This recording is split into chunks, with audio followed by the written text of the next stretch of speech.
Hello, Rob. How are you?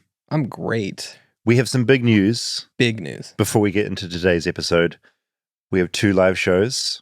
Tickets are on sale Tickets are on sale now. right now. And if people don't come, we're in trouble. So we thought we'd better tell people. Yeah. We are going to be in Portland on April 13th. At the Revolution Hall. Revolution Hall. Which is apparently a beautiful venue. Yep. I'm very excited. I'm excited. I'm going to go eat at Con. I don't know how to say it. I wouldn't know. I'll just be looking for a local McDonald's. I'm very excited about that. Yep. And then on April 18th, we're going to be in San Francisco at the Palace of Fine Arts Theater, which is also very beautiful. So your tickets are on sale now. If you go to the show notes of this episode, they'll be sitting down in there. Or should we, I love saying Google it, but... No, it's bit.ly/lost Kiwi, all lowercase, and then either PDX cap in all caps, or SF in all caps. So Lost Kiwi PDX, Lost Kiwi SF. Really good. Yeah, I know. But yeah, show notes. Yeah, it'll be in there. Grab tickets before they go. We'll be there. We'll do the show. It's going to be special. And I'm very much looking forward to visiting those 2 cities. Me too. I'm excited to go back. And if you're a taxidermist in either of those cities, please let us know. Yeah, flightlessbirdchat@gmail.com. If you have dead birds, not just dead birds, but beautifully taxidermied dead birds in San Francisco or Portland, we'd love to borrow them for 6 hours. That would be so good. All right, on with the show.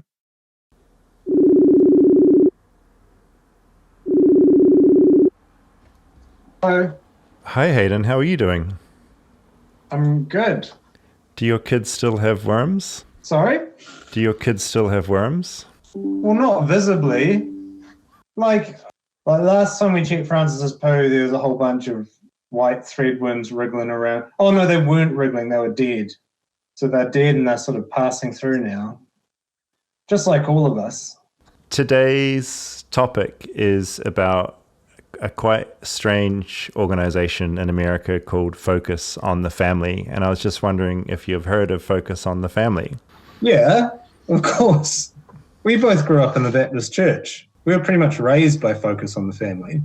Can you sort of describe from your perspective what Focus on the Family is? No, I can't remember. Look, I think if it's just like our one, it's just like this network of Christians across the world that are trying to reinforce and mainly enforce, just make it mandatory to have only one man and one woman and 1 to 8 children, and they'd better be in a house with a picket fence, and they'd better be having vaginal heterosexual sex within the bounds of a marriage. And that is the only kind, and preferably not liking it, foaming at the mouth in disgust at their own bits. Just like, yuck, I'm doing it, but I hate my bits going there. And they're in the orifices, and they hate the orifices. And you are evil. And I'd say that is Focus on the Family to me. I'm David Farrier, a New Zealander accidentally marooned in America, and I want to figure out what makes this country tick. Now, a few months ago, I mentioned Focus on the Family, a Christian group founded in the 70s by an American man called James Dobson, Dr. James Dobson. I knew this was a pretty big thing in the United States, but I wasn't prepared for how many listeners wrote in going, yes, please do an episode about Focus on the Family. Apparently, a decent number of our listeners were kids during the 80s and 90s and were raised thanks to the parenting hacks of a child psychologist called James Dobson. And when I say hacks, I mean a lot of spanking, weird ideas about sex, and a hugely popular radio show for kids called Adventures in Odyssey, which had an audience of millions every single day. As I started digging more and more into this topic, things got weirder than I expected. And as I discovered more about Dobson's politics and the fact he was a very, very bad psychologist. So, get ready to find that spanking paddle or nearest belt and tell your kids you should thank me for this as you hit them repeatedly on the butt. Because this is the Focus on the Family episode.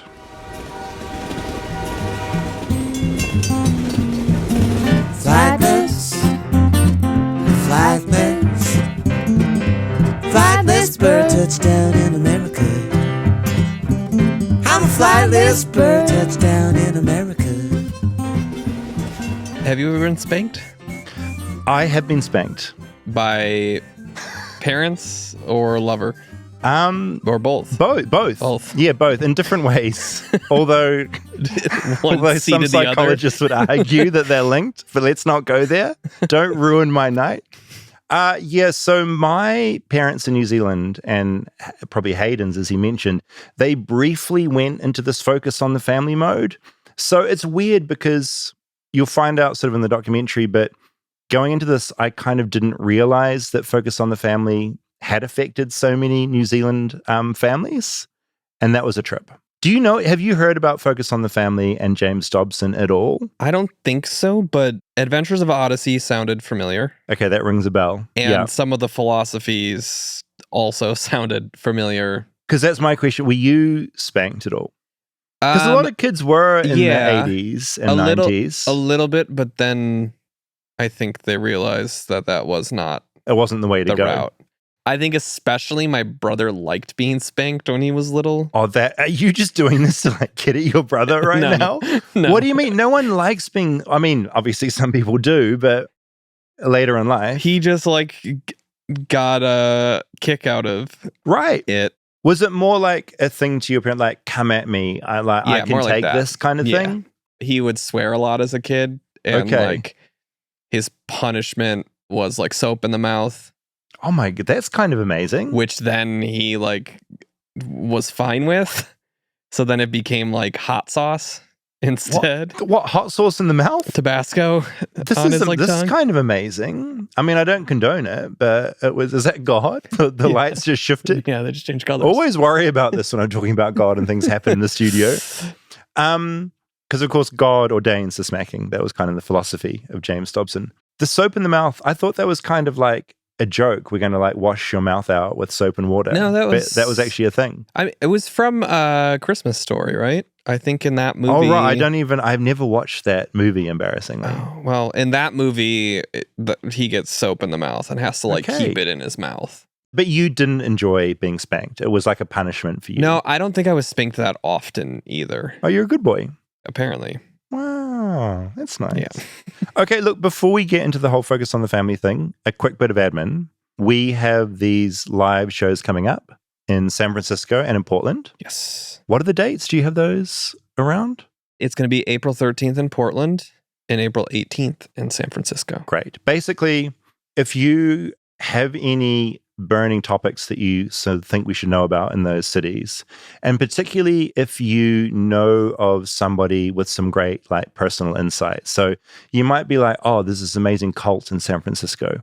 That's great. Tell us about it. But also if you know someone that's in the cult or the leader of the cult. Someone that escaped the cult. Yeah, email us their details. That's a real help. And it's always flightlessbirdchat@gmail.com. And things like cults, serial killers, sex stuff. Yeah, weird sort of clubs. Just things that are specifically unusual to Portland and San Francisco. That would be amazing. I found out the other day that San Franciscoians hate it when you say San Fran. Well, apparently, let's not do so that. don't do that. San Francisco. San Francisco. Or just SF. Yeah. That would be really good. And also we are on YouTube. I always forget to say youtube.com/@flightlessbirdpodcast. So yeah, see us on YouTube and flightlessbirdchat@gmail.com if you have any topics for those cities that you want us to know about.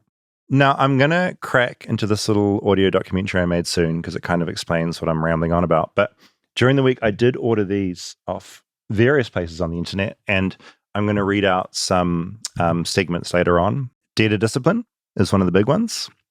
Great name. Do you get concerned ever that you're getting put on lists and targeted when you're buying? Oh, and I am already. Yeah. If I go onto any of the places I buy books, it's now just being advertised like conservative Christian parenting books. Right now. Are you concerned you're at a coffee shop and someone's looking over your shoulder and seeing what you're being targeted for? And when I have all this stuff? Yeah. Oh, no. I feel like I'm surrounded by so much weird now. It's just I'm kind of used to it.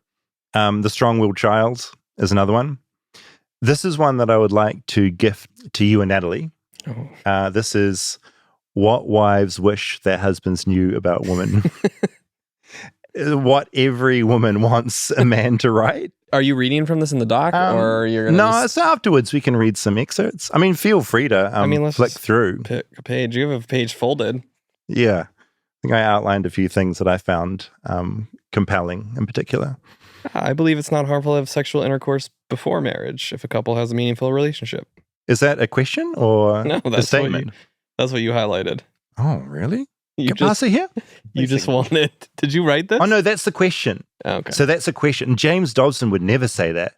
So that's someone saying, is it okay? The italicized is okay. Yeah, This item represents the most dangerous and popular misconception about romantic love, both for individuals and for our future as a nation. During the past 15 years, we have witnessed the tragic disintegration of our sexual mores and traditional concepts of morality. Mm-hmm. Oh, boy. Disaster. Cool. Yeah, you almost made me think I was having a stroke when you're like, James Dobson wrote that. It's okay to have premarital sex. You got this all wrong. What the hell?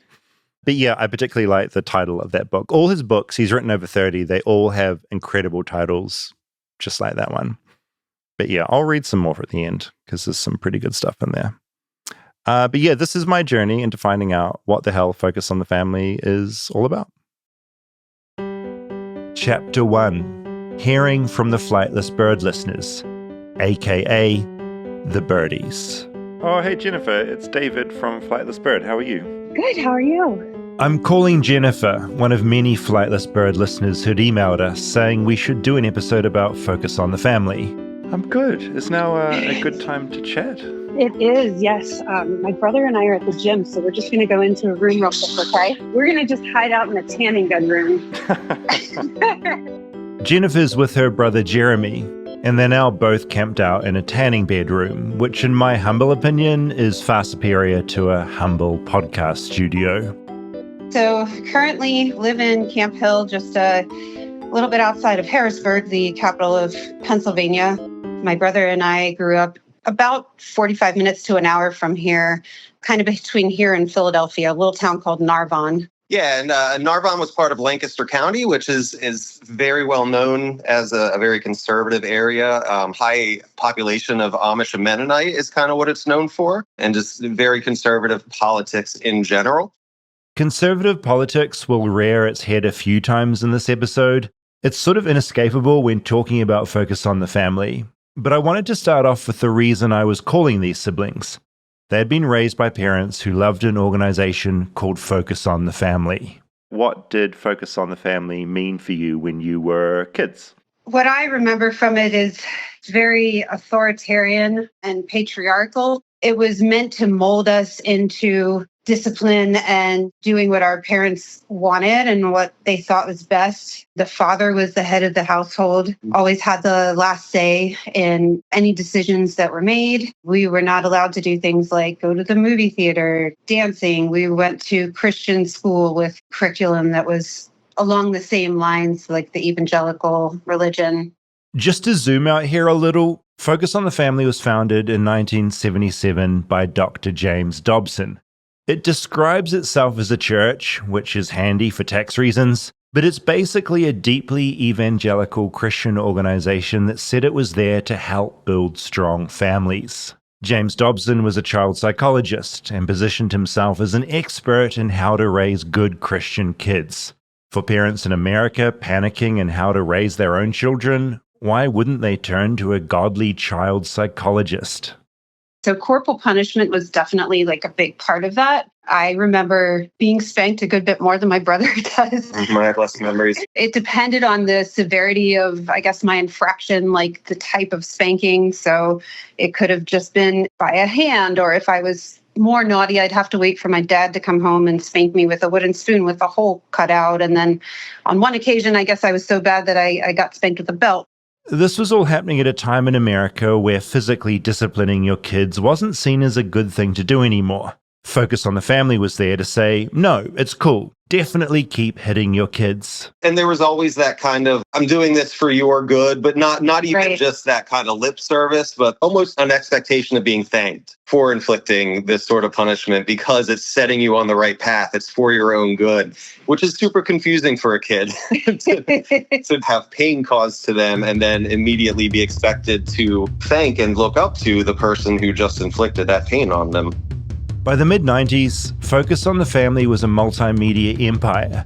It had radio shows on over 7,000 stations, magazines, videos, Christian camps, and a really, really big mailing list. Dobson leveraged the newsletter like no one else, and their annual budget reached around $100 million a year. He's written over 30 parenting books with titles that haven't aged particularly well. His most famous one came out in 1970 and was called Dare to Discipline. He wrote another one about raising kids called The Strong-Willed Child. He also wrote a handy book for men called What Wives Wish Their Husbands Knew About Women. Jumping off of that a little bit, media was always very scary to our family. So we were really only ever exposed to media that had been somehow vetted either directly through our parents or by an organization like Focus on the Family. So a lot of my growing up, I have strong memories of things like the McGee and Me cartoons, Adventures in Odyssey radio shows, these things that Focus on the Family put out that were geared towards young children and trying to instill specific values in young children, specifically obedience towards parental authorities and spiritual authorities and police as well. I think police was a part of that too. Respect for those sorts of authorities as well.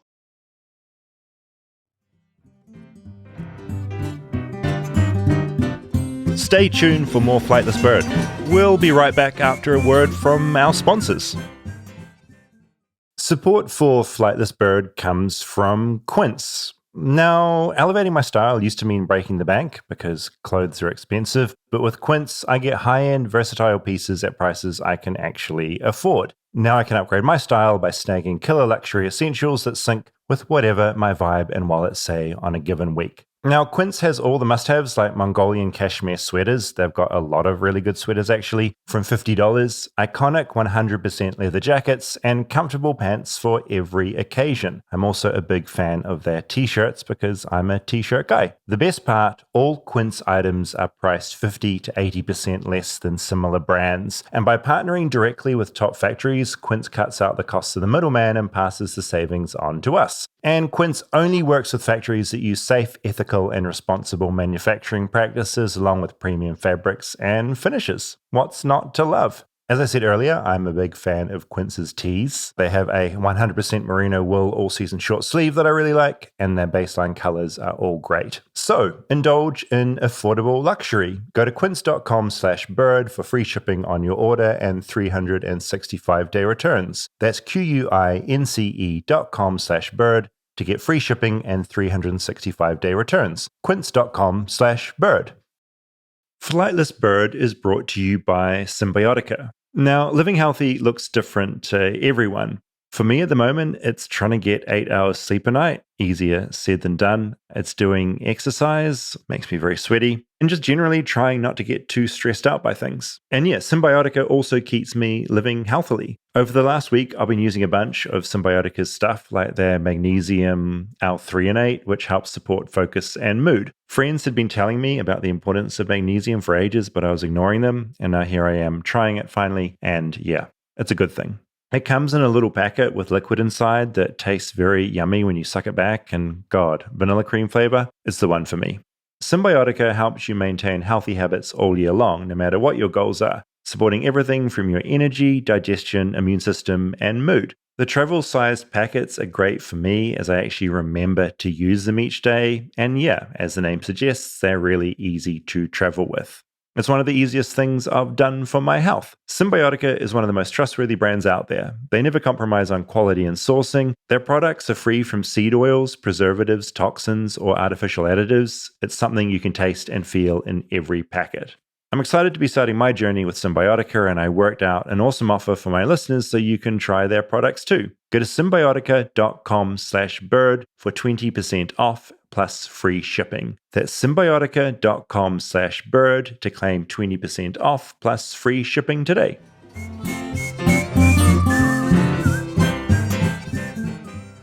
To make sure Christian families didn't need to watch secular entertainment, they made their own, and Adventures in Odyssey was the big one. They made about 1,000 episodes, which mainly went out over the radio, but also came animated on video cassettes. Doug, I won't have any of that going on here at Wits End. I want you to leave. Now. Adventures in Odyssey told the story of a schoolteacher called Mr. Whitaker who ruled over the town of Odyssey. He was also an inventor and had this machine called the Imagination Station in his basement.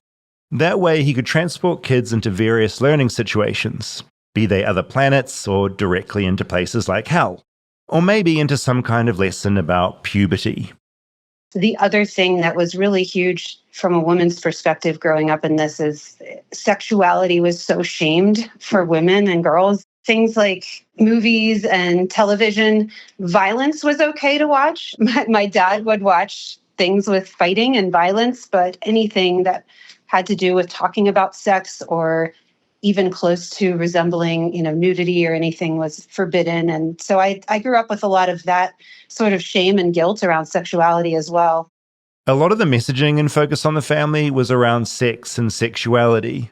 Mainly, not to have sex until you're married to someone of the opposite sex, and definitely don't be gay. Gay is very, very bad.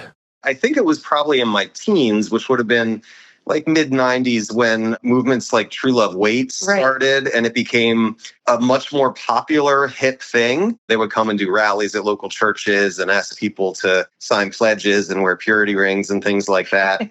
And growing up, they called me a compliant child, and they called my sister a strong-willed child. So as a compliant child, shame was enough motivation for me, usually, to keep my actions in check. I desperately wanted to please God, my parents, my pastors, and everything like that.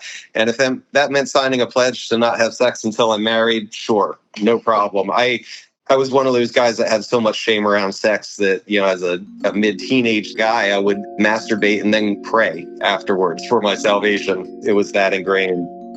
Jennifer and Jeremy weren't the only Flightless Bird listeners I talked to for this episode. I talked to a whole bunch who'd been raised and focus on the family values. And one thing I noticed is how their stories all started to just blend into each other. It's almost like they'd been raised by the same set of parents, which I guess shouldn't come as a surprise when their parents are all reading the same books. This is Zach, who's still a Christian, but doesn't adhere to the very specific breed of Christianity and ideas he grew up with. So I am in Council Bluffs, Iowa. I'm a firefighter paramedic here on the City of Council Bluffs Fire Department. I live across the river on the west side, and that is the much bigger metropolitan area of Omaha, Nebraska. So I live in Omaha and work in Council Bluffs across the river. Now, I'm calling you because you wrote in about focus on the family. We had quite a few listeners actually respond to this, which has been quite fascinating to me. But I'm just curious, rewind to what that looked like when you were a kid. Okay, my family is 10 siblings and 2 parents. So I have 4 brothers and 5 sisters. I am big family. I am the 8th of 10. So I have a younger brother and a younger sister. We're approximately 2 years apart on average. So my mom was having kids for 20 years, and largely due to my parents' belief that God is in charge of planning your family. No contraception, no anything. If God wanted you to have kids, then you were having kids. And that's, if God didn't want you to have kids, then you wouldn't have them. So Dr. Dobson is a huge proponent of the traditional nuclear family. Their organization was always heavily involved in politics and fighting against gay rights, anything that wasn't the standard family model or what would be considered back then the standard traditional family model, they were against. To me, Zach's experiences mirrored those of Jennifer and Jeremy. Discipline was a huge thing. Corporal punishment, obviously, kind of had to spank and beat the sin out of the child. I mean, I got spanked, but not anything crazy. Did I deserve it? Probably. but they get in trouble a lot because of their corporal punishment policy back then. And it was just a little too intense, trying to instill religion through beating and outlining their religion by what you couldn't do as opposed to what you could and should be doing. His house also had a media ban. If it wasn't media produced by Focus on the Family, it was mostly a no-go zone. American pop culture was not big in Zach's childhood.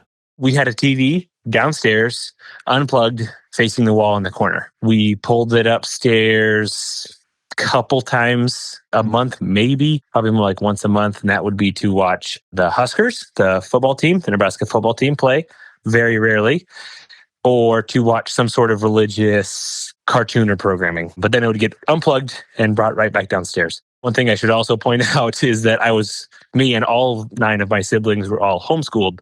One of the tenets of the homeschooling that we followed was that the home is where children should be brought up and raised and taught everything that they need to know about life and religion, because the parents are the best keepers of the kids. And so we watched nothing. Yeah, you missed out on all the big pop culture moments. I have a huge cinematic hole that I'm still trying to fill. Chapter 2. The Experts. It was clear, just in my short time looking into this, that Dr. James Dobson's organization had had a pretty big influence in a lot of Americans' lives. But how big exactly? To find out more, I reached out to the team at Strong Willed, a newsletter and podcast that talks a lot about Focus on the Family. Like everyone in this episode so far, D.L. Mayfield was raised with this type of parenting, but later in life decided to dig a lot deeper. Well, honestly, I think the most interesting thing about Focus on the Family is how ubiquitous it is. It was like, one of the things that's so hard is when you talk about evangelicals in America, right? There's so many qualifiers you need to have. And right now we're in a time in America, right, where I guess Christian nationalist is now the phrase we're using, right, for people who are marrying their religious identity with their political identity, and they seem to have won, politically right now. And all of that ideology is directly tied to Focus on the Family's aims. And their aims in the beginning, because it was founded by James Dobson, he wrote multiple books about this, so we know exactly what his aims were. His aim was to teach parents how to discipline their kids in a way where they would learn to immediately comply to authority. And he was coming from this deep patriarchal panic, right? Growing up, who he was in the 1950s. The 1960s shook him to his core.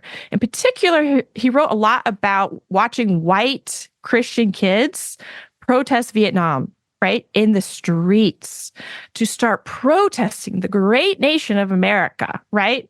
He was like, what has happened? Oh, it's people like Fred Rogers happened. Permissive parenting happened, right? People stopped beating their children to get them to obey in early childhood and beyond. Now everybody's rebelling. He also equated feminism, the civil rights movement, all this stuff. He was like, this is ruining our Christian country. The way to get it back is we must start to control our children. And so he had this whole thing of parenting in a godly way is about controlling with love. And that was his whole thing. And that was the basis of Focus on the Family. So if you look at a bunch of disparate churches around America, they're going to disagree on a lot of things.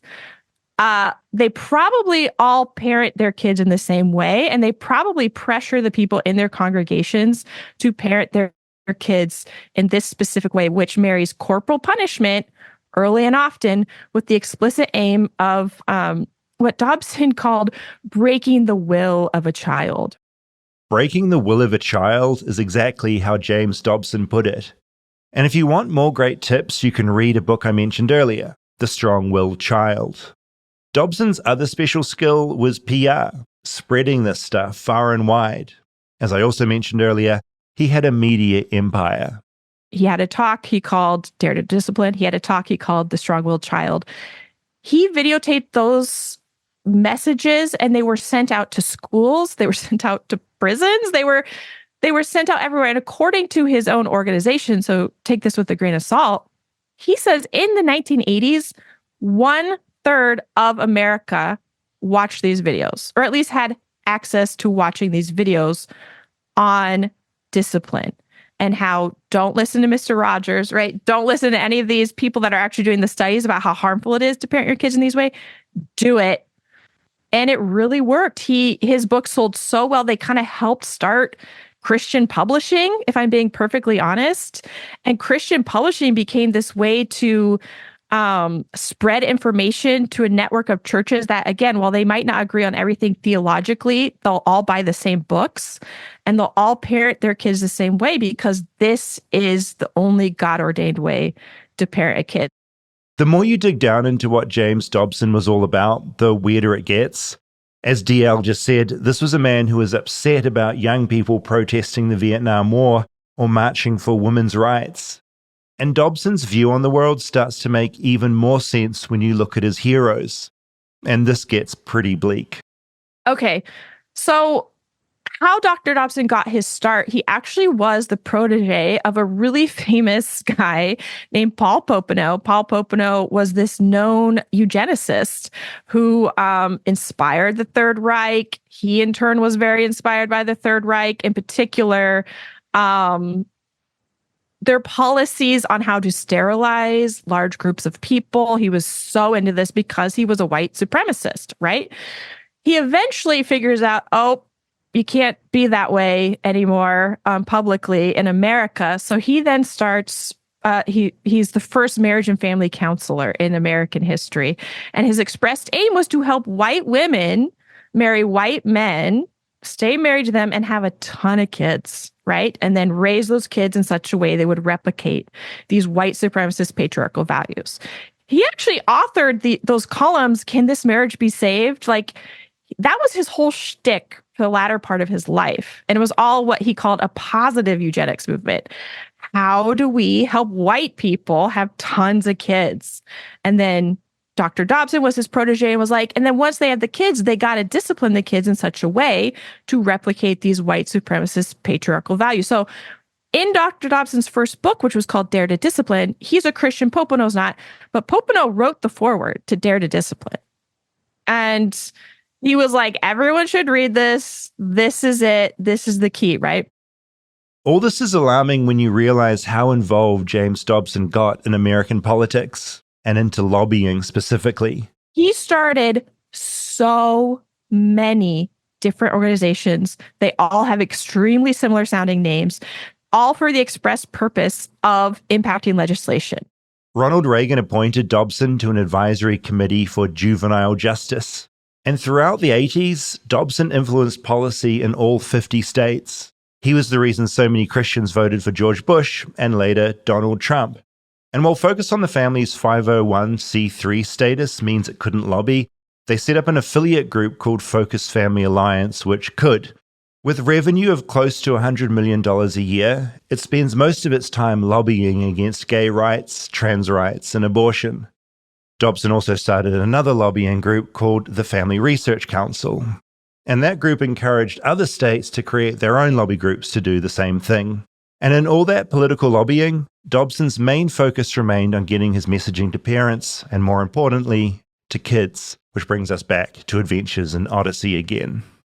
It was this radio drama that Focus on the Family put out in the 80s. And it was basically centered around this small town called Odyssey in the middle of America. And it all surrounds this patriarch named Mr. Whitaker, who's basically a stand-in for Dr. Dobson, except Whit is like single. He's a widow. He's old. All his children are grown. He owns an ice cream shop.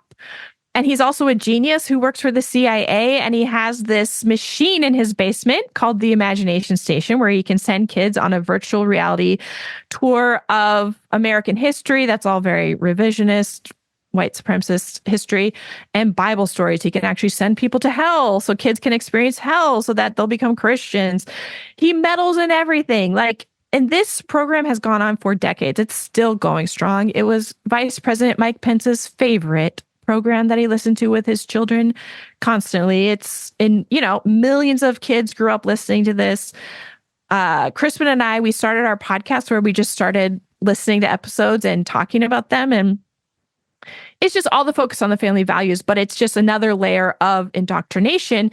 But the end goal is this town where everybody's a Christian. And the white male patriarch, Mr. Whitaker, is basically in charge of the schools and their curriculum. All the kids listen to them. He spanks kids. He's not a pastor, he's a businessman.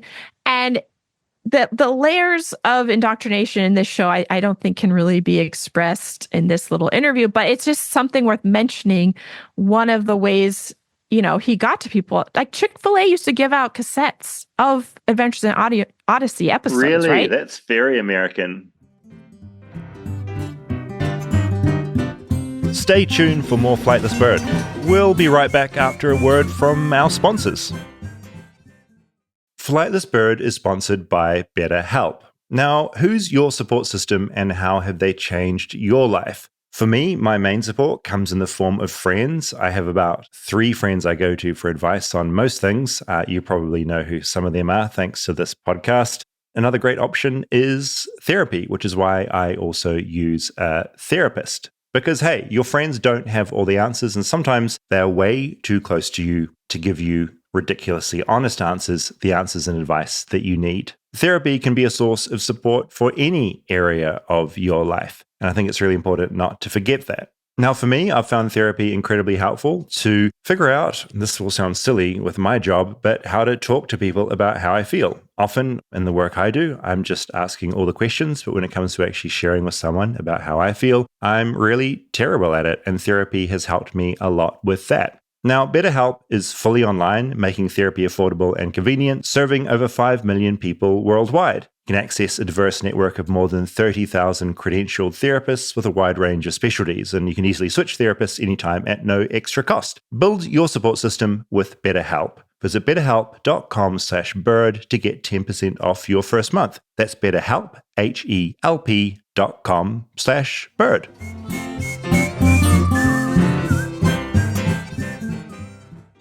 That's very American is true. But there's another aspect to all this that I can't entirely ignore right now. Chapter 3. Focus on the Family touches down in New Zealand. I don't want it to be the focus of this episode because honestly, I'm still figuring this stuff out. But basically, while Focus on the Family is very, very American, it's not confined to America. In the 80s and 90s, his radio shows were broadcast in 164 countries, and that included in New Zealand. I grew up pretty Christian, and it turns out Focus on the Family was deeply embedded in the churches me and my family went to. Thing is, until I started making this episode, I had no idea one slightly odd experience in my own childhood was thanks to Focus on the Family. I clocked this when I was talking to Jennifer and Jeremy. The biggest weird thing that happened in my childhood was I had some really cool Star Wars stuff, and I think James Dobson in Focus on the Family did an article about how Darth Vader was modeled after some Eastern religion, and so suddenly all my Star Wars toys were thrown out. I think that's my biggest resentment about this whole thing. Yeah, I remember that being a trend. There's a book that I remember my dad having on his bookshelf growing up that was called Turmoil in the Toy Box.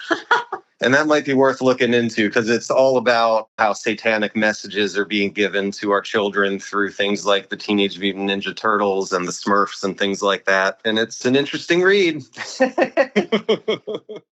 DL also confirmed this revelation. Like me, her parents also had a stage of throwing toys away. There was this book that came out called Turmoil in the Toy Box, written by some guy who had no background in anything.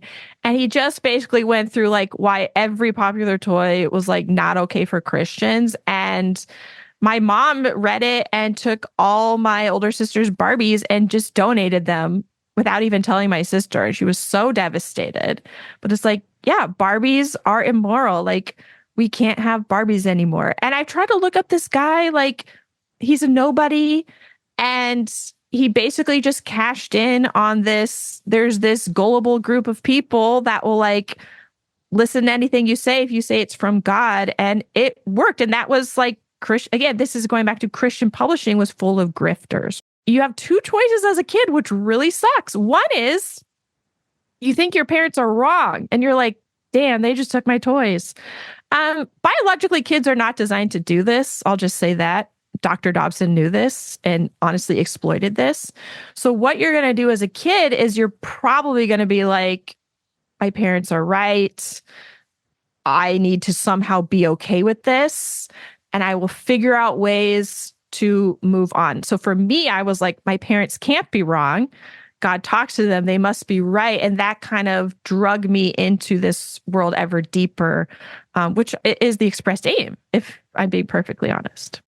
Just to be clear, I don't begrudge my parents for this. At the time, they were doing what loads of parents were doing. I know this because I reached out to some other New Zealanders who remember the weirder parts of America creeping into New Zealand.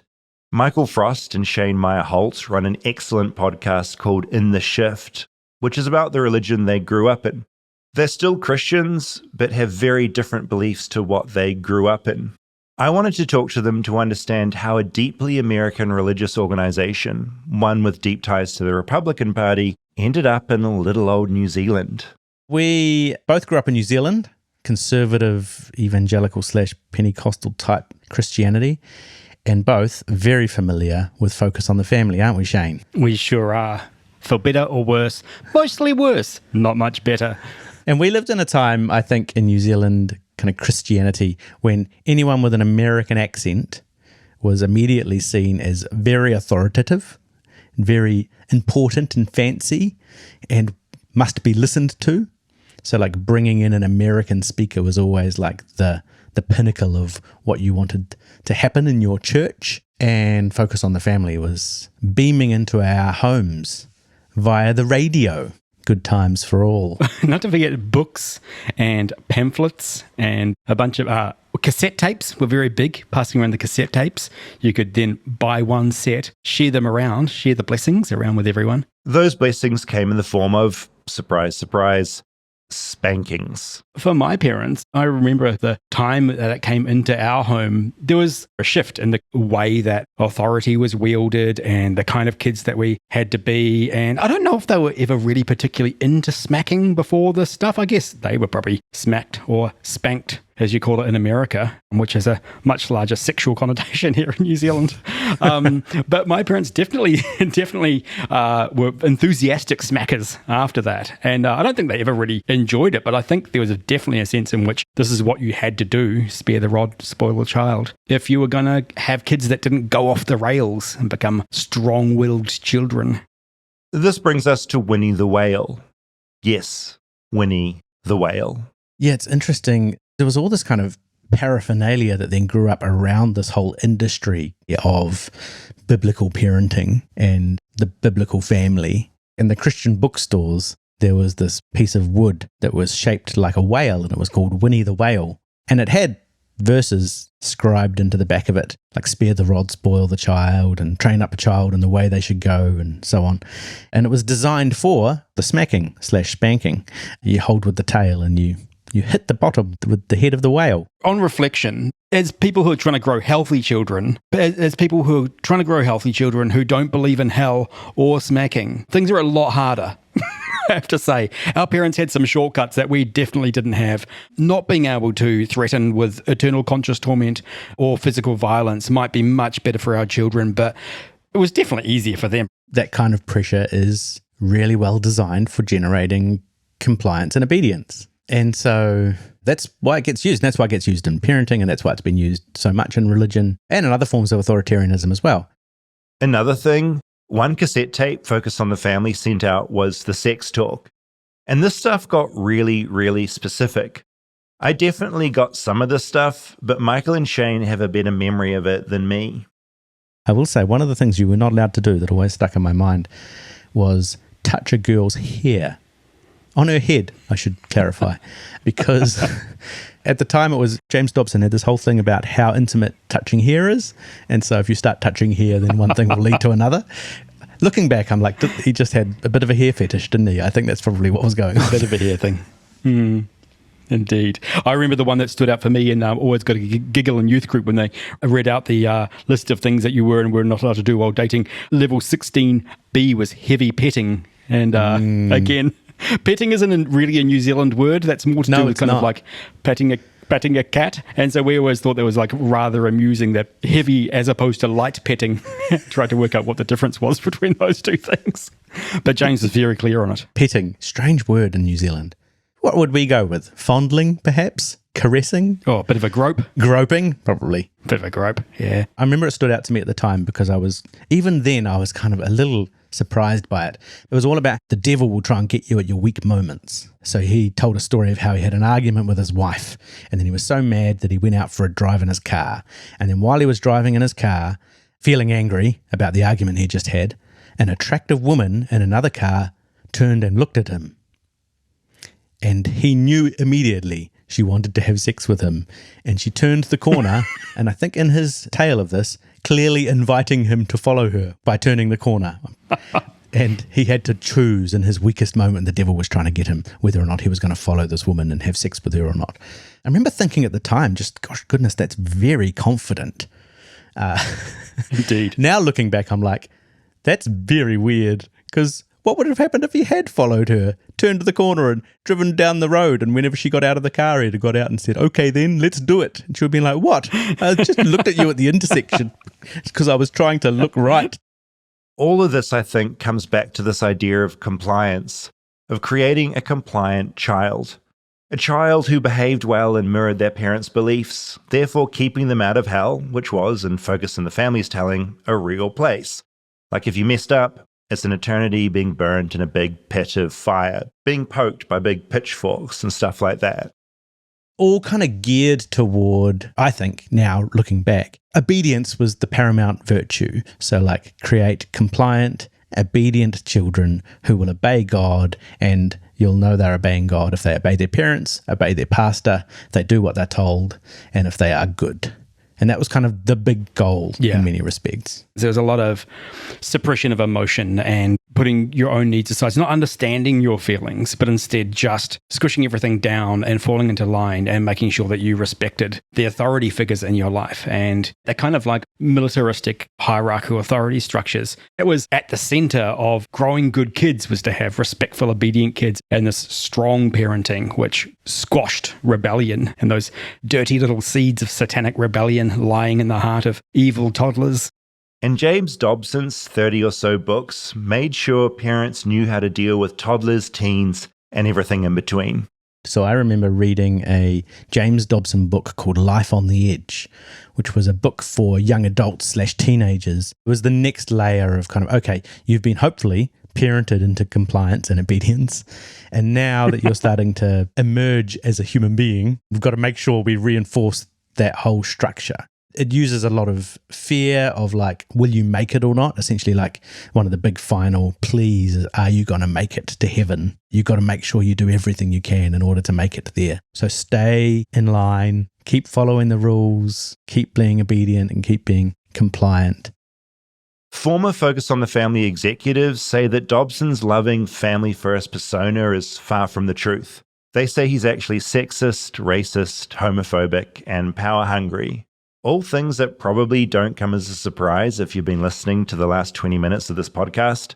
And I'm going to go out on a limb here and say breaking the will of a child, that's pretty shitty parenting advice.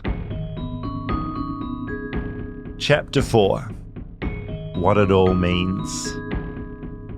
It's been really surreal talking to these New Zealanders, realizing that a bunch of Kiwi kids were raised in a certain way all because of some American guy. A pretty bad child psychologist who not only reached into New Zealand homes, but into New Zealand politics.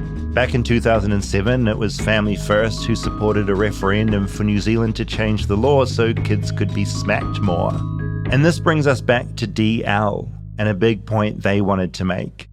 This is my big thing. Dobson was a child psychologist, right? Who was obsessed with replicating like mini patriarchal authoritarian political structures within the home. He eventually is basically one of the most prolific political lobbyists in American history. So he's had both careers. And I think they're intimately connected because I believe parenting is political. I think he knew this from a very long time. I don't think there's another person in American history who has done more for I mean, he kind of focused on anti-LGBTQ plus legislation and focused on that early on. Now that would also include anti-trans legislation, but I don't think there's an American alive, and he's kind of hanging on death's door, but who's done more in the realm of political lobbying against queer people than James Dobson. Eventually, James Dobson got too political for his own organization and stepped back a little. His organization still has the same beliefs, they're just a little sneakier, I guess. And that's not to say Dobson's done with politics and trying to shape society to his specific beliefs.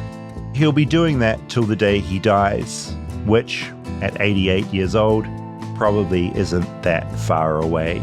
If you look at Project 2025 and all the organizations that are on the board of Project 2025, James Dobson has a hand in so many of those. Either he started them, was on the board, gave counsel, and I don't want it to make it seem like he's like an evil genius, because if you read his books, you're like, he's not a genius, okay? But there are these threads of intentionality that come with him understanding child development and how it can be exploited to replicate people who are into the white supremacist authoritarianism regime that he so desperately wanted. And, he's kind of getting right now.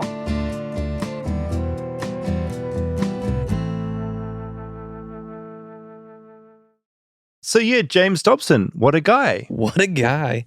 I mean, I'm honestly still kind of taking all this in, but I think the main thing is the scale of James Dobson's influence was so big. And I feel like there's so many documentaries and articles and TV shows about these like wacky cults and extremism, but James Dobson has been this quiet kind of force. He's like the godfather of all we're dealing with now. Kind of. Like the parallels of this and hearing about this with what's happening now is very bleak. Like just how they vetted all the media and like pinned it as this infactual. Yeah. And I thing. remember within the church I went to, this is going to date me quite a lot, but Flintstones had like a feature film that came out. Yeah. Our church said like we weren't allowed to see that. And that was like the big hit of that summer. So suddenly Hollywood became this big evil thing back then. And it just really surprised me talking to Michael and Shane, how this stuff just made it into New Zealand so powerfully. And it also led to a big movement in New Zealand as well of a lot of parents homeschooling their kids, because suddenly the school system was this secular evil thing that might like get your kids. I mean, just like how deep and diabolical all of it is. All of it is just like to get compliance and obedience from people in the future, of like break these kids to train them to be humans that when they're older that we can control, and that we have these like masses that won't ask questions. It follows through into adulthood. It's like creating these compliant people who are always looking for an authority figure to tell them what to do. Yeah. And that won't question authority when authority is doing something fucked up or wrong. I'm going to believe what they say, and I'm going to do and comply with what they want. To the point where there's this big focus with James Dobson that after a parent smacks their kid, the kid is meant to go, "Thank you for doing that. Like I needed that." It's that clear cut. Just a total brainwashing. It's a brainwash. When you were sexually spanked, did you thank them after as like a residual? I don't want to get into that. Yeah, they're like, "Don't do that. That like ruins like, the role play." Thank you. No, and so it's so awful when you link any childhood stuff to like your current adult life. Yeah, very thank you, scary. Mommy. And just like something I came across, and I forgot about this. Ted Bundy, this is like the power of James Dobson. So Ted Bundy was about to be executed. It was either the night before or 2 days before he was due to be executed. He gave one on-camera interview, and that interview went to Dr. James Dobson. Oh. And so that's the power he had in his media empire and with his audience and with America to get that access. And so it's on YouTube. You can watch the interview. But what James Dobson did was incredibly cynical and incredibly tricky. And of course, Ted Bundy was incredibly manipulative. And this blows my mind. Essentially, in that interview, Ted Bundy blames the killings on the pornography he watched growing up. Mm-hmm. And so for Bundy, it was him basically saying, this is why I did this, blamed it on pornography. And for James Dobson, that was just his way to say, hey, this is why porn is bad, because if you're into porn, this is what you turn into. And that's the power that Dobson had in America at that time, and still has, because he's attached to so many bodies that are still raising this money and funding certain causes. He hasn't gone away. Yeah, I mean, the connection to the lobbyist stuff just seems so prevalent today. Yeah, and the lobbying is something that I want. I mean, the fact that lobbying is kind of allowed in America in the way it is, I'd love to do an episode around that, but it's one of those things that's almost a little dangerous to touch. It's dangerous, and it's just so big. Yeah. I want to figure out a way into that. Like doing Unhoused as an episode. It's just too much. It's like, where do you begin with that? Yeah. So I need to figure that out. You mentioned True Love Waits. Yeah. You're talking about the Radiohead song? Not talking about the Radiohead song. Different thing. They had that song, it was like on the Benz tour, I think Yeah. They debuted it. And then it eventually came on a moon-shaped pool. But I had a friend that had True Love Waits tattooed on his neck. Because of Radiohead? It was a Radiohead tattoo, but he also grew up with a religious family. So his mom thought it was like, I'm waiting for marriage. Parents loved it. Really good.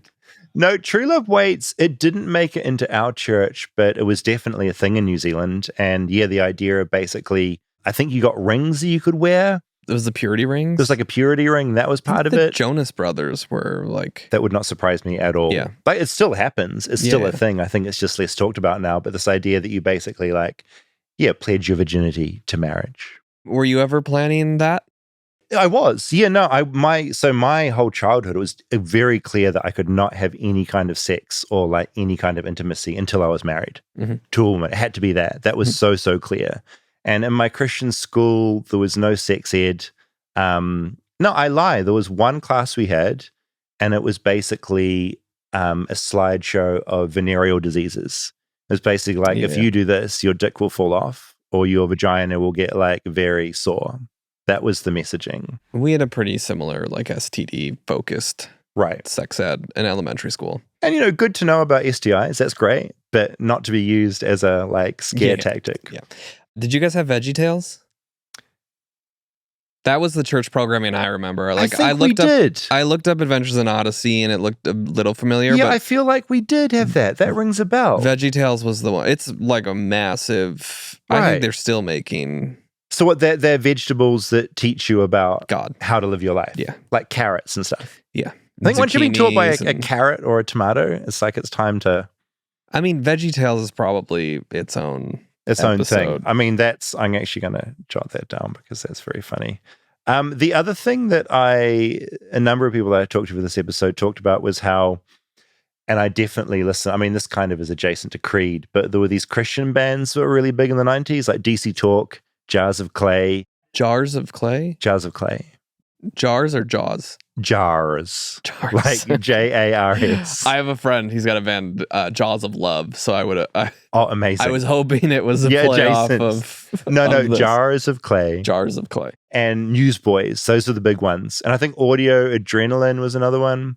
And basically, in my world, they were like the rebellious band, because they were like rock bands. That was like the naughty stuff to listen to. Although, of course, all it was the same messaging. Yeah. Like the same, but in our minds at the time, that was like exciting rebellion.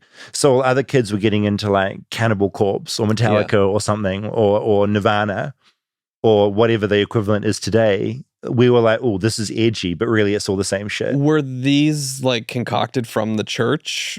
Was it that intentional, or were they just Christian kids that wanted to play rock music? No, it was all encouraged within the church. Okay. It was definitely all like, these are the bands you should like, this is the thing. Like, it was all part of that conversation. But in my mind, it was still like a naughty thing or like an edgy thing to listen to. I just mean more, was it like Disney or like a record label coming and putting this boy band together? Oh, right. Good question. I don't think so. I think they were literally people that had grown up in their own churches and had come together to make music. And because they are Christians, of course, they're going to make Christian music. Yeah. And there they are. Yeah. Like so many of the bands in New Zealand, the secular bands, came out of churches because that's where they had access to instruments and music. Music is so much a part of a church. My mom still plays the flute at the church. Oh, that's really cute. And I feel I should give a massive disclaimer in the middle of this. I don't just want to be like a big like Christianity bashing mission. Yeah. This is a sect of This is a really unusual, damaging part of it that exists, but not all Christians. I texted my dad during this doc to ask if he knew about Dobson. And had he heard of them? No. He somehow missed it. But the church that they took us to was always like a pretty progressive church. So I feel like they would have shied away from. Yeah, they would have started getting the books and being like, "This isn't for us." It was maybe like generationally what his parents would have been more about. Yeah, and he was like, "No, maybe we're not going to like do all of this shit." Do you want to hear a little bit from some of the books? Just a few little excerpts. I mean, just like make it worthwhile me reading through these horrible things. I sort of few little bits. So this is Dare to Discipline, which indeed I just checked the edition I ordered online. It was a secondhand copy, and the foreword is written by Paul Popenoe, and he was a known eugenicist. So not a great guy. But I marked a few pages, and I sort of randomly read through these photos of James on the back too. You got a nice one on your book. He was very tall. He was very like calm in his demeanor. His whole thing was like, I am a professional tall man and you should listen to me. Did he do a lot of like litigation against people smearing his name? And like, how did he, I don't know if it just went over my head that he's not a known like terrible person. No, I think just in the 90s, it was just he was just operated within the Christian world that didn't really like fight back. It was just happening. I just like, how was he not seen as more of like an evil figurehead? No, in today's world. No, I just think he just was under the radar enough? Under the radar, like he wasn't kind of sexy enough and culty enough. And like we talk about Scientology, right? Like everyone knows Scientology is kind of crazy. Mm-hmm. This was just a level down where it's not sexy enough for people to talk about it. But it was he was clearly powerful enough. So powerful. And like more than 2 million copies sold of this book. Like, but who wouldn't want a book written by a man about how men should treat their wives, you know? Yeah. What else could you want? This is from a Q&A section in Dare to Discipline. This is a question from someone who wrote in. How long do you think a child should be allowed to cry after being punished or spanked? Is there a limit? Totally normal conversation. And James Dobson answered, yeah, I believe there should be a limit. As long as the tears represent a genuine release of emotion, they should be permitted to fall. But crying quickly changes from inner sobbing to an exterior weapon. It becomes a tool to protest or to punish the enemy. Real crying usually lasts 2 minutes or less, but may continue for 5. At that point, the child is merely complaining. It's time-stamped. It gets weird. Parents of sick or deformed children are also likely to find discipline harder to implement. A child with a withered arm or some non-fatal illness can become a little terror simply because the usual behavioral boundaries are not established by the parents. It must be remembered that the need to be controlled and governed is almost universal in childhood. This need is not eliminated by other problems, such as a withered arm. Yikes. Totally normal stuff. Yeah, yikes. Over 2 million copies sold. Over 2 million copies sold. You read this whole book? I flicked through. I didn't put myself through the whole thing. If an 8-year-old boy is given an advanced understanding of mature sexual behavior, it is less likely that he will wait 10 or 12 years to apply his knowledge within the confines of marriage. What does that mean? It just means don't let your kids know anything about sex when they're young, because that will just speed up the age they're actually going to engage in any kind of sexual activity. I got one for you. Hit me.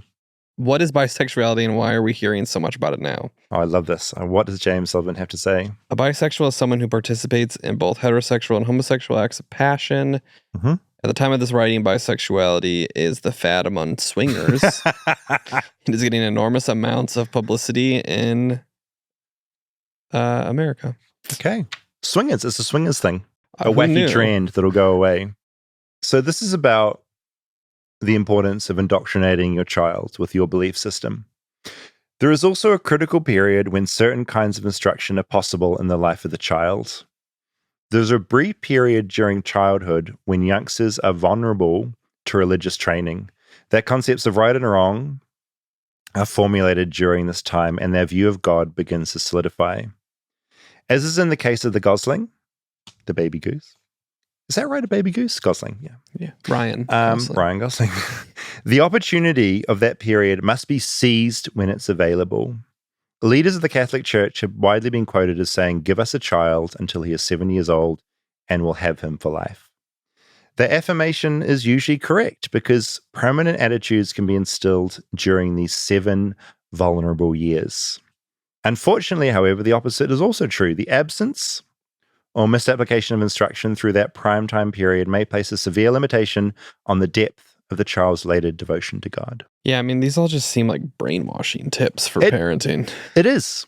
Get the kids before they can think for themselves, and you'll have them for life. And the fact that he's a psychologist. And that's what legitimized him. One more from this book, and then I'll stop putting you through this. A question from a reader. My teenage daughter has admitted having sexual relations with several boys. Since she doesn't believe in God, she sees no reason for doing otherwise. What should I tell her? James Dobson says, you might make her aware of the fact that sexual freedom is expensive and most of the bills are paid by women. The natural sex appeal of girls serves as our primary source of bargaining power in the game of life. In exchange for feminine affection and love, a man accepts a girl as his lifetime responsibility, supplying her needs and caring for her welfare. This sexual aspect of the marital agreement can hardly be denied. Therefore, a girl who indiscriminately gives away her basis for exchange has little left with which to bargain. Your daughter might be reminded of the other expenses that are sometimes imposed by sexual irresponsibility, including those associated with venereal disease, unwanted pregnancies, and fatherless children. What a great attitude he has to women, whose apparently their only main bargaining power is their own sexual appeal to men. Yeah. Nothing wrong with that point of view at all. I'm going to read one thing from The Strong-Willed Child. Look, should we show us a picture on the back again? Here he is. Look at him. Beautiful man. Who wouldn't listen to him?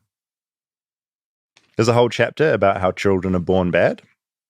That's a great thing to instill in a child, that fact. And parents. How does one connect behavior with consequences? By being willing to let the child experience a reasonable amount of pain when he behaves irresponsibly. And just goes on to like when you should smack your kids. It's all the same. It actually gets kind of boring once you start reading it. It's all the same messaging. Is format all like question answer? It was just like the most succinct places to read because he rambles on and on and on. But his attitudes spread around America and into the home and into New Zealand, which I just found surprising. And I'm super curious how many people listening to this will go, oh, that kind of explains maybe the way I was raised and when my parents went through this phase of suddenly smacking us. Maybe this was the reason why. Well, and then you go to like the Mike Pence's. Oh, yeah. And just how prevalent this type of thinking still is of people in power and people with control. And they grew up in it and they're still holding on to it today, and it fits their belief system perfectly. There's a book that I got that I'm halfway through. Another one you want to promote? It's kind of amazing. Yeah, I've read half of this one though. The Jesus Machine. It's basically a journalist who got access to James Dobson before he eventually got cut off because they were worried about this book he was writing. But it's sort of about the whole power structure of Focus on the Family, and it goes super in depth, and it is pretty incredible. Recommended. If you want more like in-depth stuff, that's the place to go. Is he super wealthy now then? Yeah, he's really wealthy. Doesn't do any interviews. I emailed him just due diligence for the story. Didn't reply. JamesDobson@gmail.com. Yeah, same thing. Yeah, but he's 88. He's pretty old. He's still doing his lobbying through his various arms. And yeah, I just thought so much of America has him to thank for the way we are today, and we're not really talking about him. And there's a podcast Behind the Bastards. They did. Have you heard of that show? Mm-mm. They basically just like look at bastards from history. Yeah. And they did a double header on him, which is really good. But apart from that, there's not a lot about him. Like that Strong Willed podcast talks a lot about it. Behind the Bastards, and that's kind of it. Yeah, I mean, that's the part that confuses me the most is like why he's not a more well-known evil figure. All I can put it down to is he's essentially slightly too boring. Yeah. Like it's that simple. Like he's not quite the level of scandal. Yeah. Okay, a little bit of feedback from some previous episodes. Flightlessbirdchat@gmail.com continues to be a very busy place. Dave Anthony wrote in, who is Gareth Reynolds' podcasting partner on the Dollop, in regards to Gallagher. And he said, ha ha, this was a message to me on Instagram. On Walking the Room, which was his very old podcast, we had a whole weird thing with Gallagher. We did a live episode at the Bridgetown Comedy Festival. The festival had him come on as a guest, and it was like a suicide note. He was so miserable and sad. It was genuinely bizarre, and people were talking about it for a while. So yeah, he basically said in our old podcast, we actually had Gallagher on. Jeez. And apparently he was a real downer at that time. Stella wrote in regards to the Kanye squatter episode. She said that she went to school in Pepperdine in Malibu, where Kanye has a house. Everyone in Pepperdine goes to the beach near there. And one week, a few years ago, someone hung a Happy Hanukkah banner on the front of his house. And she sent a photo, and I thought that was like pretty beautiful. Kayla wrote in after listening to the Kanye squatter episode, and she wanted to write about squatters' laws. She says, I majored in anthropology in college and took many history courses, and this episode reminded me of something I've learned during one of them. I believe that squatters' rights were invented during the time period of westward expansion and manifest destiny. During this time, people were given the offer of coming west for free plots of land. If they stayed there for a certain amount of time and were able to farm the land, they could stay. Of course, this free land was stolen Native American land, or land where indigenous people were still actively living, which led to a lot of violent interactions. Kind of a sketchy move on the government's part, in which they didn't have to move or murder Native peoples. They could just have regular citizens do it for them. This goes back to the way of thinking that indigenous people were not used to the land. Native people were not using the land properly, and that white settlers could settle this land and make use of it better than the native people. Yeah, I mean, even the fact of calling it settling. Yeah, totally. So it's funny, like it's weird. Like you can talk about something like squatting. It seems like this like current topic we're thinking about apartments that are abandoned. Yeah, people are going in. There's a history of how we got there. The timing of our Kanye episode was kind of crazy. Yeah, I'd been in Australia. And I had decided, because I love John Safran, I knew he'd written a book about squatting in Kanye's house. And if anything, my worry was that that episode would almost feel like old or irrelevant because Kanye had kind of vanished. We stopped giving a shit. And then we recorded and then we left for Seattle. Yeah, went to do the live show. We had to figure that out. We hit the road. Shit hit the fan the next day. Yeah, like really hit the fan. And I don't know where he had an episode. He got agitated, and suddenly it was horrific to the point where he had a Super Bowl commercial. Yep, drawing to his website. Yeah, they had a bunch of stuff up on it, but then eventually all that was left was the swastika T-shirt. Yeah, just that. Beyond a piece of shit. Inexcusable. I know a lot of people with mental health problems that don't go down that particular path. Yeah. I also saw that he sold like $65,000 worth of that shirt. So people are buying them? Yeah. I mean, that's not a ton. It's not. It's more than you want. It's more people than I want buying that. Yes. I mean, I'm trying to think of like his fans. Say his fans that just like Kanye. They're not Nazis. They don't support Nazi ideology. I still think it's a stretch to purchase that tee. to support your artist. Well, Natalie and I had that conversation too. At first, it was Kanye fans that were going to that site because of the Super Bowl commercial. They were like, "Oh, what am I going to get? I like merch him." drop, and his merch is huge. What percentage of Kanye fans would want a swastika shirt is probably fairly low. I think low. But then the media and the news picked up that he did this. So then, probably a bunch of white supremacists went and bought these shirts. Yeah, we want to support this person, the celebrity that is like saying what we believe. We talked about this in the episode too. Like, white supremacists probably don't want to buy a shirt from Kanye because he's not white. No, he's a black man. And that's where things get convoluted and insane. But the fact is people bought them. Yeah. And then I also did read that his wife is leaving him and filing for divorce. Now, since that got published, apparently sources have come out now saying that's not happening. Not happening now. Okay. But that's what it becomes pointless even talking about it. Yeah. Because it's just changing so constantly. And, again, something, if you talked to me this about a week ago, I would say Kanye's partner, wife, is wearing outrageous things. This is like a bit, sort of insinuating she is doing some unusual things. But then also going on Kanye, there's a lot of dialogue around the fact that he is incredibly controlling. Yeah. And how much is she willingly doing this stuff? Yeah. And how captive is she? Yeah. And you look at some of that behavior on the carpet. I'm not James Dobson. I'm not a psychologist. I can't comment. But, the movements and the way they're positioning themselves is not great. Yeah, she never looks happy in any of these. So, it's like, I kind of just want Kanye to go away. And I mean, the other thing is like Elon Musk kicked him off the platform.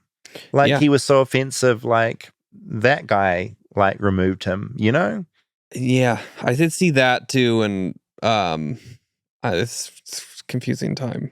That's the thing. I feel like if you had been not listening for the last 2 months to anything going on in the world, you would tune into this and you'd be like, what are they talking about? Yeah. And that's how so much of the world seems to be right now. Yeah. So that was a weirdly well-timed episode in a way on Kanye. And Squat is also a really amazing book. You should read. I'm just glad some crazy news on Gallagher didn't come out the day after we recorded that.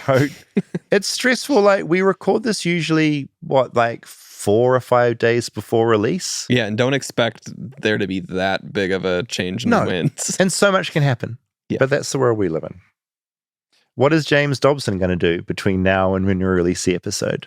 I don't want to know. Alicia wrote in, there's been a lot of people still writing about their own local versions of like fake seizure guy.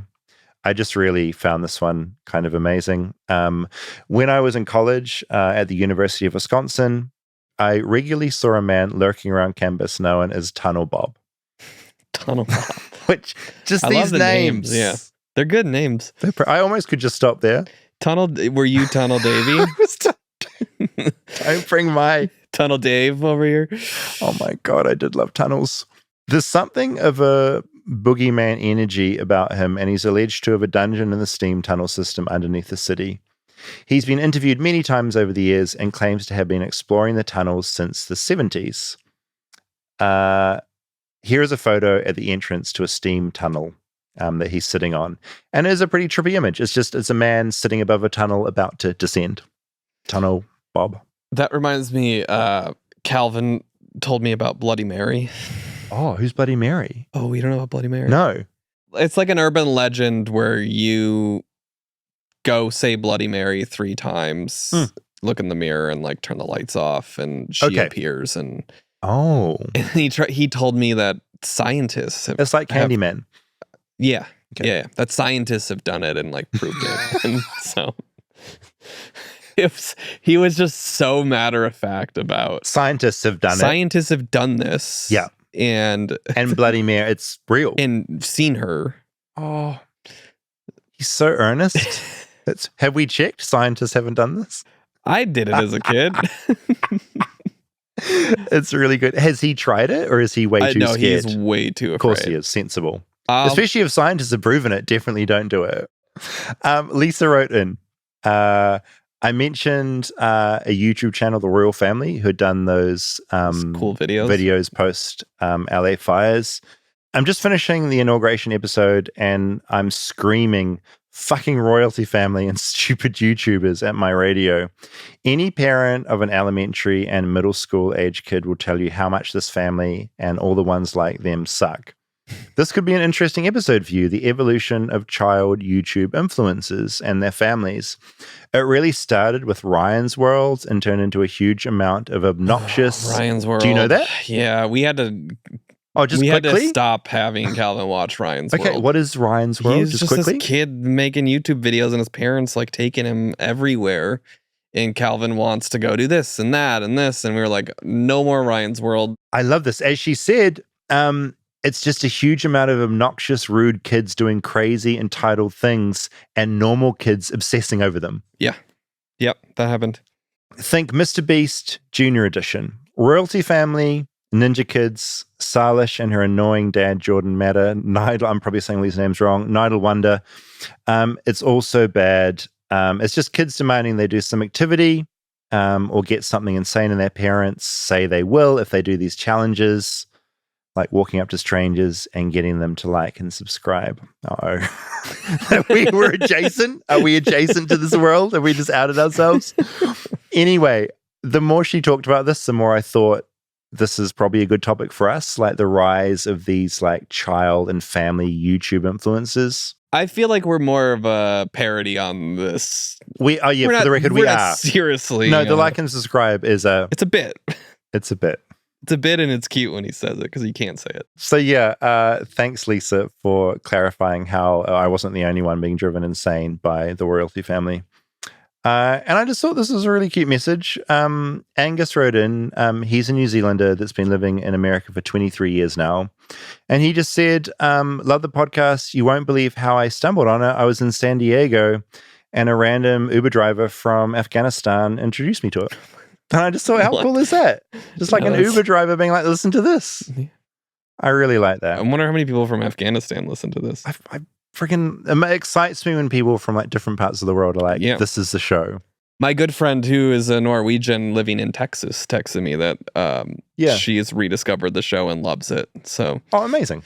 I love the international's good. I like this. Listeners, especially. Yeah, thanks for listening. And we'll be back again next week, as always. Please do email in if you have any ideas for San Francisco or Portland. flightlettsbirdchat@gmail.com. But do Portland first and then San Francisco. Portland, then just so we chronologically have things planned out. Oh, and if you're a taxidermist in either city and want to lend us some birds for 5 or 6 hours to sit on stage. Yeah, please. We would love that. We'll give you a shout out. People will admire your birds. That would be incredible. And it saves us like packing these up, our own studio birds into a suitcase because they're really hard to transport. Yeah, that leg is going to break. It's a bad time. Yeah, that would be amazing. We'll see you next week. I just feel like really screwed up so many children, like including myself. Like everyone thought, I guess, that it was good. You just had to hit a child and eventually they'd become obedient. And really it just gave me a massive series of psychological complexes. And James Dobson, he fucked it. He fucked me up. He got me good. He's like you, James Dobson. You know, he's always playing tricks on me. Are you saying that I'm your new James Dobson? I'd say so. Just someone that I guess does huge psychic damage to me on a regular basis, and that's it. And yeah, you've sort of taken his role.